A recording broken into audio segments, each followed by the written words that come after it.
Welcome to our Biz Huddle podcast. I'm your host, Mitch Cuthbert, Creative Director at Baker Creative. If you haven't already subscribed to the channel, please hit subscribe so you can get notified when new content comes out. Please share this with anyone who could be inspired by it.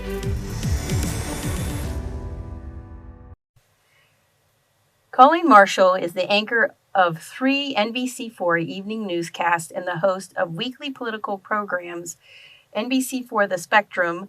She joined NBC4 in 1984 following assignments at a television station in Wheeling and radio stations in West Virginia and Pittsburgh. A graduate of Point Park University and Capital University Law School, Colleen is a practicing attorney. She has been honored by the Alliance for Women in Media Foundation, Associated Press, Ohio Society of Professional Journalists, Media General Stonewall, and Ohio Valley chapter of the National Association of Television Arts and Sciences, winning 8 regional Emmy Awards. She has been recognized for her community service by numerous organizations.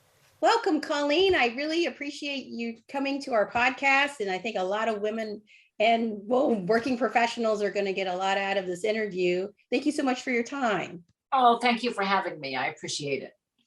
So I've always been fascinated by your journey between all these different roles that you play in the community. Can you shed some insight on how that kind of came about? Well, it's taken a very long time. I in this community, I came here 38 years ago, nearly 38 years ago. I don't know if you want my life story or my community story, but I'm from a small coal mining town in Appalachia in Western Pennsylvania. But it's a place where most of the mines had dried up. My mom had active mines when she was little there, but grew up there, went to college in Pittsburgh at a college called Point Park, majored in journalism. I had always been fascinated by journalism. I was a Watergate freak, one of those kids. And I studied journalism, married my husband, and I met the first day of school, our freshman year at the school, at the freshman orientation party. We married a year after graduation. He was a photography major, and he got a job as a television photographer at a station in Steubenville. I had been working at a radio station in Pittsburgh, an all-news radio station, as a writer and producer. And we moved to the Steubenville area. I got a job at a small, tiny station in Weirton, West Virginia. From there, went to a radio station in Wheeling, West Virginia, went to a TV station there, and was only at that TV station for about 4 months when my husband got a job at Channel 4 as a photographer here in Columbus. So that's how I got to Columbus. I followed him here. I interviewed at all the stations and was offered a job by Channel 4, luckily. So he and I worked at the same station for a number of years. He left in '98 and started his own home remodeling business, but I'm still there. They made me the weekend anchor in '92. They put me on the anchor desk with Doug Adair. Mm-hmm. And when my kids were probably in, I guess, 8th, 9th grade, when my son turned 13, my husband said to me, do you know, we were exactly 5 years older than him when we met. And I started thinking, I've always wanted to get a second degree. I thought maybe I'd get a master's in journalism, but that's not very practical for what I wanted to do. Mm-hmm. And I always had an interest in law. So I went to law school while the kids were in high school. It took me 4 years instead of 3 because I went part-time. So then I became an attorney. I worked at Porter Wright for a few years. And of course, throughout that entire time, I've been at Channel 4. I worked at Porter Wright for 12 years. Then I did family law, domestic law for about 4 or 5 years. And now I'm just basically doing appellate work, working for myself. Got to be a little bit much. A domestic practice is very demanding. Mm-hmm. So that's the thumbnail version of how I got to where I am. Of course, I'm also very committed to a number of community organizations here in Central Ohio. This community has a big heart. And it's good because there's also great need. Mhm. And I've been very active, especially the past several years with the Alzheimer's Association, because of my mom died of Alzheimer's in 2015. And I've worked with them for more than a decade. And I'm going to get a plug in. Can I get a plug in? Oh, I'm heading the Alzheimer's Walk in September with Greg Murray and his wife from he's the voice of the Blue Jackets. So if you can, I'll have stuff up online to support the Alzheimer's Walk. Okay, that's my life story. See ya. no. There's much more to find out. So then, doing all these different things, how has your career being a journalist assist you being an attorney? It's so interesting that you should ask that, because most people think that it would be a conflict. When I first worked at Porter Wright, I worked in the corporate litigation department. So basically, it's the kind of cases where businesses are suing each other or they have some kind of a legal conflict. And I worked very closely with an attorney by the name of Kathleen Trafford. She's one of the leading attorneys here in Columbus. And she's a brilliant woman. And I was lucky enough that she served as sort of a mentor for me. And she was an attorney who knew the law forwards and backwards. And when you argue a case, she'd say, it's the law, the law, the law. Well, I'm a storyteller. And I thought, you can persuade a case. She'd say the facts section has to be, not as long, not as detailed. And I would argue, no, it's the facts. If we can tell the story right and then apply the law. And so I think I worked well with her because we each came at it from a different background. And I think being a journalist enhanced my ability to tell the facts. Now I had to work on the law a little bit to be even a fraction of astute as Kathleen Trafford is.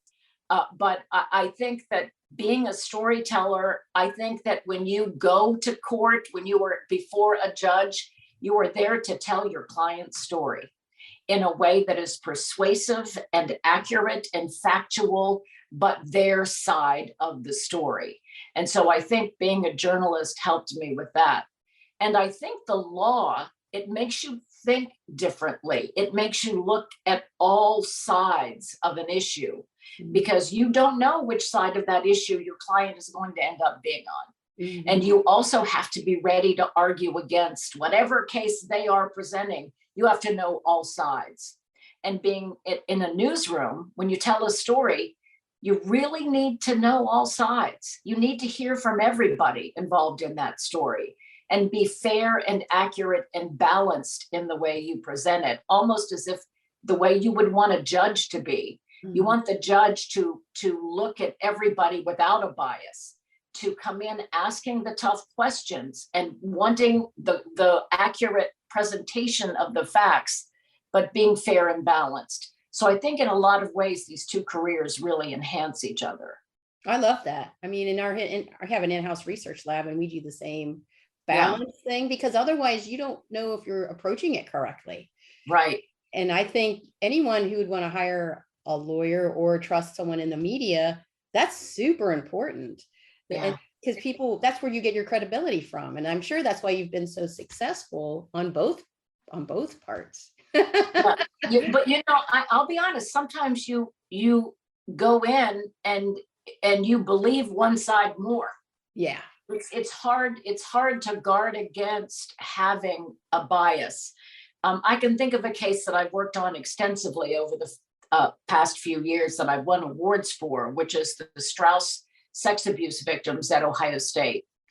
I've gotten to know a number of these men, and I find their stories to be very credible. And so did the federal district court judge who was hearing their case. The judge said in his opinion that this whole case comes down to the statute of limitations, because this happened long ago. Dr. Strauss left the university in 98. The statute of limitations on a sex abuse case has expired. They're trying to get an extension. The victims are trying to get an extension of the statute of limitations, or a recognition that sex abuse victims sometimes it takes them decades to be able to say that, especially young men who were sexually molested by someone who had power over them. So it's very, I really find myself, I have to represent the university side of this, but it's hard to do because their side is not very sympathetic. And this fight against lifting the statute of limitations is leaving a lot of people who were victimized high and dry. So, but I've tried very hard to also say, this is what the university says about this. This is what lawmakers say about this. This is what the law says. And here's what the victims have to say. So do you find yourself, when you report so many tragic things every day, how do you deal with that? Because that can be draining. It's draining, and I'm someone who worries a lot anyway. I'm one of those high anxiety people, and my children would tell you that my job affected the way I mothered them because of my worry. If they were out in a car, how many car accidents I've had to report on, and I would really worry. I was always afraid something bad was going to happen because so many things that are bad happen. And they laugh about it now, but I'm sure it was annoying when they were teenagers and had their mother who,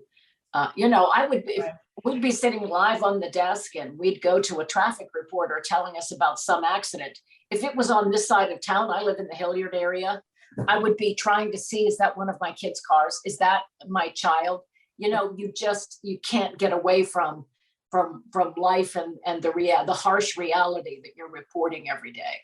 Yeah, I heard that from multiple people that's been in the media. It's very difficult to disconnect between what they see at work, because sometimes you have to say it so many times, even in an hour. And right. And then the other thing is, strangely enough, so much information passes through your head on a daily basis that, I might read a story several times and 2 days later, forget the story, forget who it was, where it happened, because there's more information coming through every day. It's a lot of information that we process on a daily basis.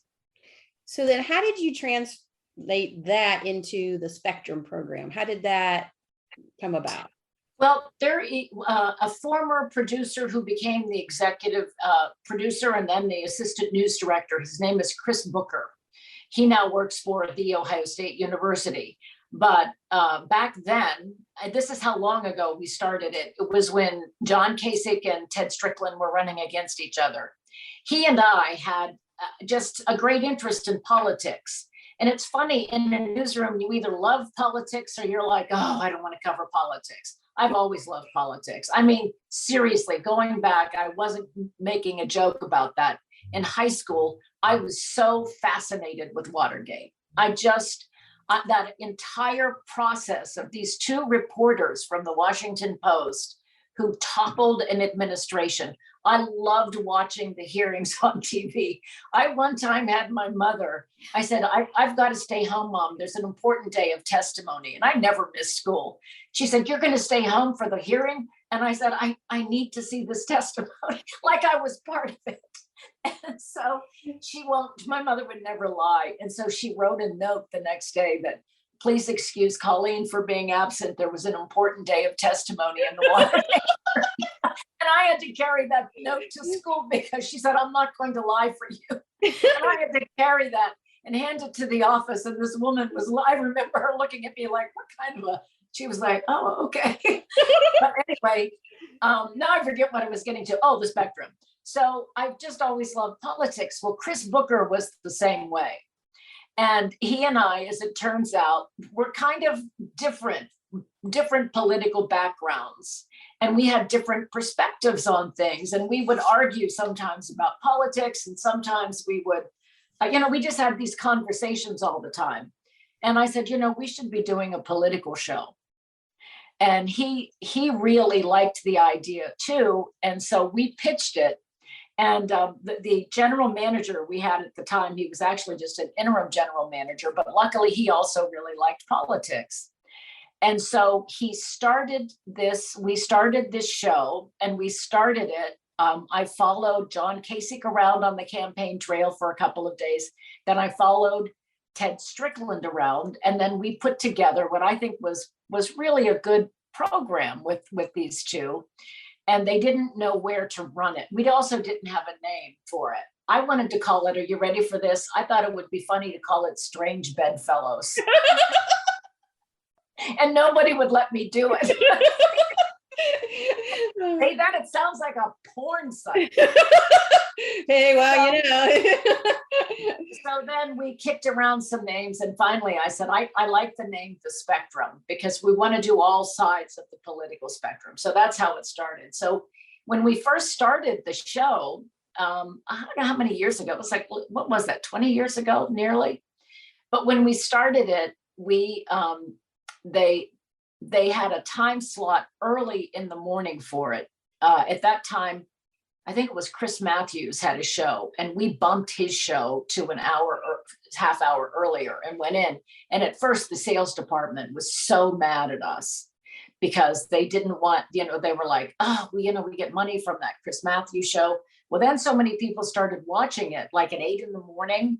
that they then slid the Meet the Press from 10 to 10:30 and put us in at 10, which is a pretty good time slot. And we've really over the years liked it. I've had a couple of producers. I've got one now. His name's Nick Bechtel, who's also loves politics, who's very creative, comes up with stuff that I really like. And there's the guy by the name of Alex Smith, who's an editor, who has really upped the look of this show. It's so important to have a really good team.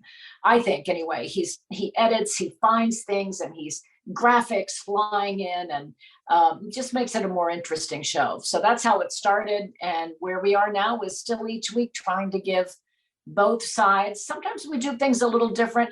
For example, this Sunday on, I don't know what date this podcast will air, but on Easter Sunday, we are doing an interview with the brand new bishop, Earl Fernandez, who's coming to Columbus. I sat down with him, and he, the thing I still like about this business is you just meet fascinating people. He's got an amazing story. He's his parents were immigrants from India. He will be the first Indian American to be a bishop in the United States, and the first person of color in the Columbus diocese. And so I'm sitting down with him, and he's got a fascinating story to tell. And talk about a smart family. He said his mother they used to say their prayers, and she would say, pray that you're a smart boy, a tall boy, and a doctor, because his dad was a doctor. 3 of his brothers are doctors. One of his brothers is a lawyer, and he went to medical school and then felt this calling to the priesthood and became a priest. And so the other thing he told me that I thought was funny, he said, a doctor, a lawyer, and a priest walk into a bar. He said, it's not a joke, it's just my family. That's hilarious. That's so funny. And he's got a lot of energy, and I think right, need that lightness now. It's yeah, he's a good guy, and I was thrilled to meet him. Aww. So hosting the show, was there anything that kind of really surprised you throughout the years? Yes. And I this is almost like a behind the curtains surprise. We each week at the very last segment of the show, we have what we call our roundtable. We have a Democratic strategist and a Republican. And we've tried to find people who are connected deeply to their parties, who have passionate feelings about the way the country's going one way or the other.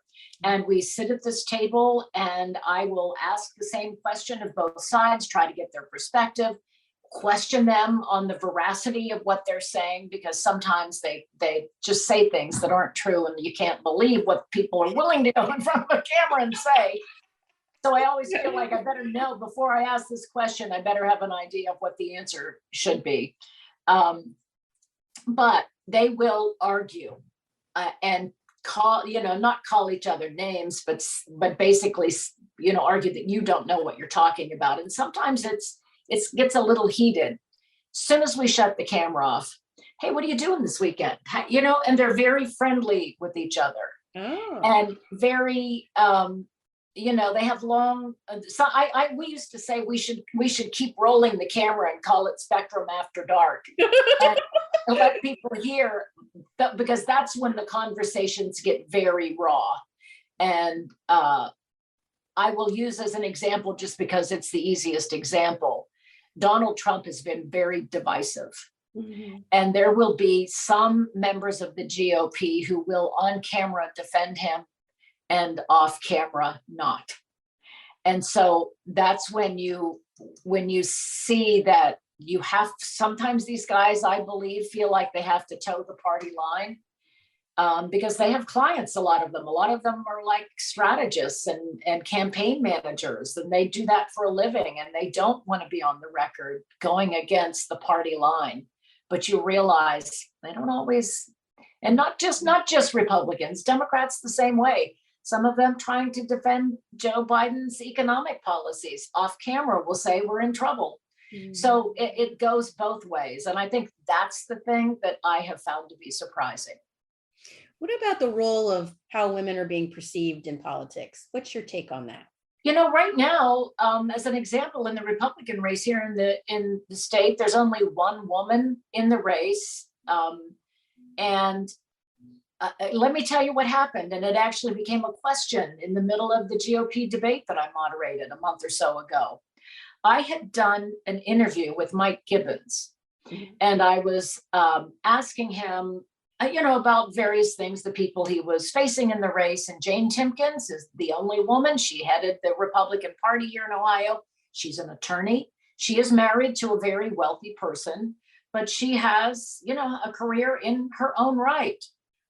And we were talking about different issues that were coming up, I think, at the time at the State House. And one of the things I talked to him about was, I think it came out of critical race theory and his belief that there is really no oppression for people of color, and that, yeah, it was a startling, some of the things he said, I was taken aback.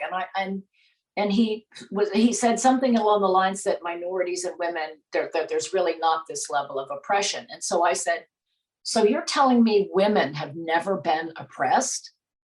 And he said, no, they haven't. He said, women haven't. He said, you know, there was a choice to stay at home. It made more sense because a lot of the labor was physical. And you know, I had limited time, but I wanted to say, you know, have you looked at the wage gap? Do you know that women weren't allowed to vote? Do you have an understanding of the history of this country for minorities and for women?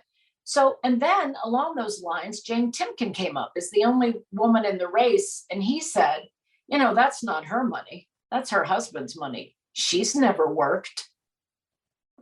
And you know, I see a look on your face, you're a little startled. I was a little startled too. Yeah. But I put those comments on the air. And after we aired that interview, Jane Timken, rightfully so, was angry. And she issued a statement about that she's worked since she was in college, and that she, you know, she kind of outlined her career. So during the debate, we played that clip of him about her, talking about her and women, and said, do you stand by this? And he basically at that point said something along the lines of, well, women were denied the vote, so they did face that problem. So that's the kind of thing that comes out of these interviews that I think gives insight. Now, there may be a lot of people who agree with that. That may be his base, may think, yeah, he's right. That's what he's saying is proper. I was shocked.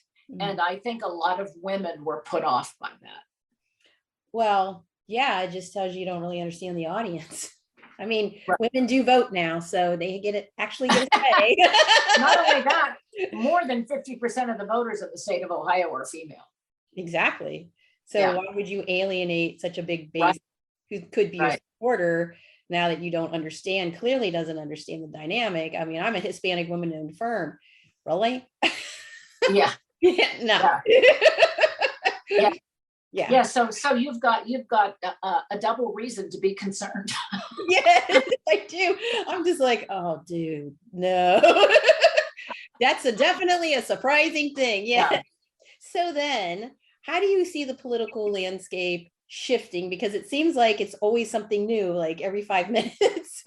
Well, I think that right now, and I have been in this business now, I mean, if you count when I started in Pittsburgh writing when I was still in college. So that would have been 77. So a long time. I've been in this business a very long time.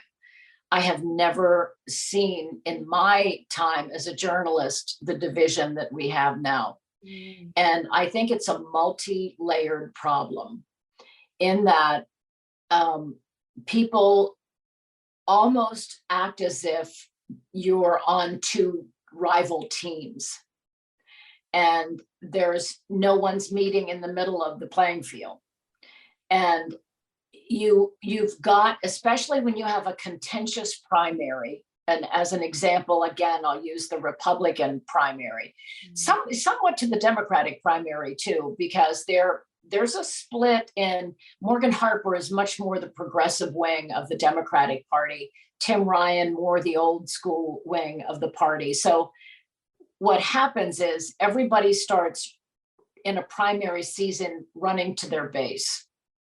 And you hear Republican candidates say things that are just not going to fly in a general election. Mhm. You know, I say that, what do I know? Because I didn't think the things that Donald Trump said would fly in a general election. And look what happened here in Ohio. In 2016, he won by 8 points. He won by 8 points in 2020. So I don't know. I just know that there's a division. People are running more toward the extremes of their party. And it's not allowing for the kind of diplomacy that you think of when you think of our representatives like Democrat John Glenn and Republican George Voinovich, who were known to reach across the aisle in a very productive way for the betterment of the people of this state. Both of them would sit and listen to the other side. And it was true diplomacy. It was true statesmanship. And I sadly think we don't see a lot of people on the landscape who are saying, hey, let's all come to the table. Let me listen, truly listen to what your concerns are. And then you truly listen. You know, that old thing where you hold the stick and pass it around the table. You can't talk. We can't give them that stick. They'll hit each other with it. Telephone with the stick. But that's what I think is missing. And it makes me sound old to say, well, I miss the old days when we had the John Glenns and George Voinoviches. But I think we should all long for those days when we had that level of listening to each other that we don't see today. Right, I understand. So you've been a reporter for a long time. Yeah. And it's very, with a lot of moving parts and people come and go a lot in different roles. How are you able to sustain your role in your, being a news anchor? I don't know, because I'm old. I will be honest with you. One of the reasons when I went to law school, I was thinking, I'm almost aging out of this business. And at the time, I started law school when I was 44. I'm 65 now, and I'm still doing this. I hope that I have survived here because I have tried to be honest and balanced and fair with people, and that I truly do still love this job, and I really do still try to create content that is meaningful to people. Mm-hmm. So I don't really know how I've survived as long as I have, but I will share with you something that I was just thinking about yesterday. And I'm not, there's a website called FTV Live, which it's like a gossip website for the TV industry. And it's run by a guy who's been in news for a number of years. He was a photographer. I think he was a news director. He's a terrible speller, drives me crazy. He just cannot spell. It's like, get spell check. But anyway, he very frequently posts videos that he thinks are ridiculous that TV stations are doing, like anchors dancing on TikTok and or reporters in bathing suits. And I will tell you, that is the thing that troubles me about women in this business more than anything else. When I started in TV, in reporting, I was a hard news reporter, especially when I was in radio in the early days. I covered all the strikes and the labor issues in the Pittsburgh area. That was a big deal. And certainly in West Virginia and Eastern Ohio, you know, the coal haulers and the steel, you know, there was a lot of labor news back then. I had exclusively done hard news. And when I got here to television, it was still in this market. Women were expected to cover the daycare stories. Women would do education, maybe. They would do lifestyle. I didn't want to do that. I wanted to do the triple homicide. I wanted to do the plant blowing up on the South Side. I wanted to do news. And I had to fight to get to do that. I was 28 when I got here, and I remember about 6 months in, going into the news director's office and saying, "You saw my tape when you hired me. You knew the kind of reporting I did. Why am I covering the daycare stories?" And he said, "Well, we like to put women covering stories that other women will relate to." And I said, "Other women care about triple homicides. Women care about news the same way men did." And so he started gradually letting me do more. And then I realized, if I want to do these kinds of stories, I've got to come up with these kinds of stories. And eventually it got to the point where I would go in and say, "This is what I'm working on today." Because I built that up over the period of a couple of years. What I see in this business now, and here's the other thing I'll throw in. Back then, you remember, women would wear suits all the time, every day. I wanted to look professional. I wanted to be accepted as a professional journalist. And what I'm seeing now is so many young women in this business, and my phone is right here, so I can't do it. So we'll pretend this TV remote in my office is my phone. But it's this. It's taking pictures of themselves, and I'm seeing young women in this business post pictures of themselves in bathing suits, because what they're trying to get is followers. They're trying to be influencers. And I want to say to them, do you know how hard we fought to be accepted and not seen in that way? How many years it took some of us to get through this. Gail Hogan and I have talked about this, if you remember Gail. She's one of my dear friends, and we've talked about how, wow, we laid the groundwork, girls. Carry that forward, make contacts, break stories, be a journalist. I don't need to see you half naked. And I think that's the thing about this industry. When I leave, I'm going to feel the worst about. That I always wanted to feel like I advanced this industry for women, and I feel like it's taking a giant step backwards. Well, I think some of that has to do with the culture of some of the platforms, and I think they see what kind of pops things. But like you said, I mean, content can win too. Strategy and how you approach a story and how you tell that story can also be a way to attract and get and be an influence, as you already have been naturally yourself, and setting that groundwork and trying to fight for those stories within your station.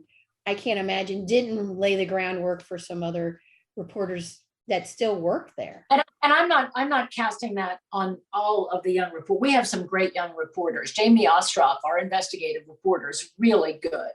And she, not all, I'm not saying all women in the business, but too many of them to make me comfortable are willing to do that. And in a way, I sympathize with them, because the stations want them to have followers. They want that influence. They want that online presence. And so that's a quick and easy way to get it. Sure. And you know, they have pressures on them that you know, I never had in the business at that time, because they have to not only create a story for broadcast, but they have to have a following. There's pressure on them, and there are metrics that they're expected to meet on some of these platforms. It just makes me sad that that's the way that is the easiest way to do it. So that being said, you probably interviewed a lot of different folks throughout the year. And what kind of mistakes have you seen female leaders make, or women business owners have made? I don't know if I would call it mistakes, but I will say that there was a time when there was this belief that there's a table and there's room for one woman at that table. And I'm going to be the woman at the table. You know, there was that attitude. And so I think especially early on, not just in newsrooms, but in businesses where I would interview different women, there was a lot of pressure individually to get to that level. And you didn't see women reaching back and helping other young women behind them. I think that has done a 180. I think now there's a realization for women who make it that, hey, it's great to be first. I want to make sure there's a second. I don't think there's as much pressure to be the one woman at the table anymore, because there is an acceptance that there are going to be women at the table. Mm-hmm. The other thing that I think hasn't changed enough, you don't see a lot of women in the CEO position. Mm-hmm. That's something that I think culturally, economically, business-like, you don't see enough of. In the same way that you don't see enough of people of color in positions where they are the decision makers. I think that's changing, but I think it's a slow change. Mm-hmm. It is. We present to some boards, and it's always interesting, the dynamic of the makeup of the board sometimes. Mm-hmm. We have to present to. Yeah, and if everybody making decisions, and I hate to come down like on old white men, because, you know, they're good people, but if everyone in that decision-making capacity is an old white man, it limits the growth and development of your organization in ways that probably will make you not be relevant anymore. Yeah. And I think that's showing up in the politics behind the scenes, kind of what you said before. And that's very interesting, I think. So when this is all said and done, what kind of legacy would you like to leave? You know, I never have a good answer for that question. I hope that I will be thought of as someone who worked hard and tried to make a difference. I would like to be thought of as somebody who sincerely cared about the community, because this is my community. Although I never thought I would be here this many years. Our plan was to be here 2 years, and here I am 38 years later. I will say, even when I leave this television station, which, come on, y'all, it's got to be soon. I'm 90.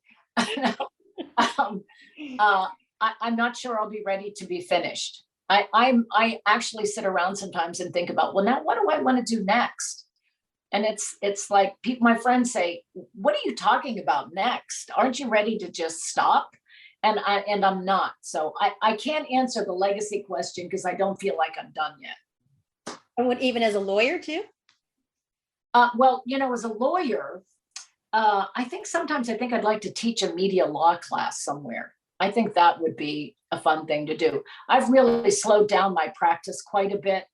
I will tell you why, because I was doing domestic law for about 5 years, which is divorce and child custody and that kind of thing. And what I found out about in that area of the law is, as my practice grew, your clients need you to be available 24/7. Yeah. And I was trying to balance 2 careers where I would work part-time 4 mornings a week, 4 days a week at the law firm. And you know, somebody would call me at 5:45 and say, you know, my husband was supposed to drop the kids off. This is the exchange time. He didn't show up. and I'm trying to deal with that and then be on the air in 15 minutes. So I realize that this is not fair to these people whose lives are in flux right now, to have someone who's pulled in 900 different directions. So what I'm trying to do now, that I started basically right around the time of the pandemic, I love legal writing.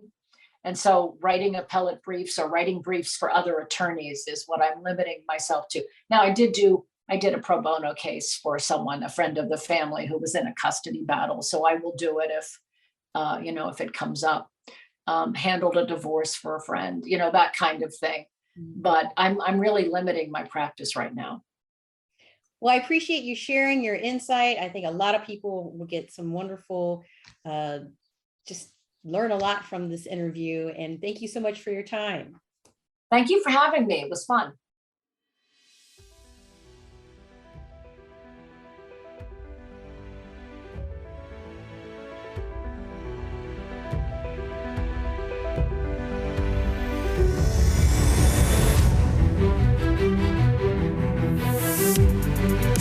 If you haven't already subscribed to the channel, please hit subscribe so you can get notified when new content comes out. Please share this with anyone who could be inspired by it, and feel free to post any questions so we can be inspired by new content. Thanks for listening.